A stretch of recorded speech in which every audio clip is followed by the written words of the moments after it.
জগন্নাথ দেব তার বোন সুভদ্রা ও দাদা বলভদ্রকে নিয়ে রথযাত্রায় ভক্তদের দর্শন দিতে বেড়ায়।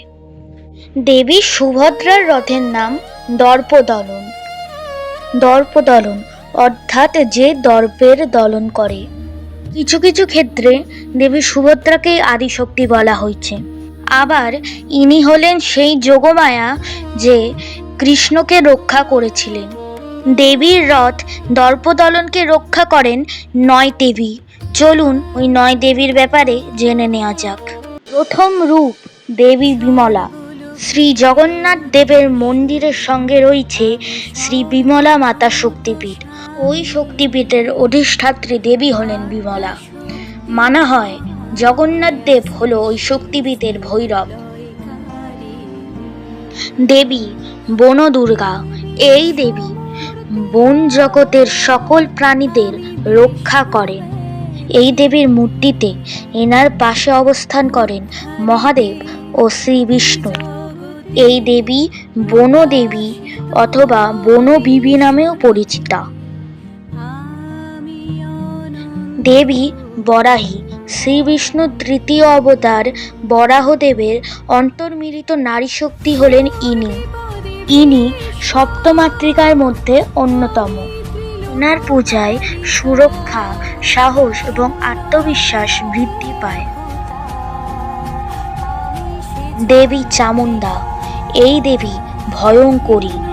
ইনি চণ্ড ও মুণ্ড নামক অসুরকে বধ করেন ও রক্তবীজের রক্ত ভূমিতে পতিত হওয়ার আগেই তাকে পান করেন। দেবী ভুবনেশ্বরী। দশমহাবিদ্যার চতুর্থ রূপ হলেন ইনি।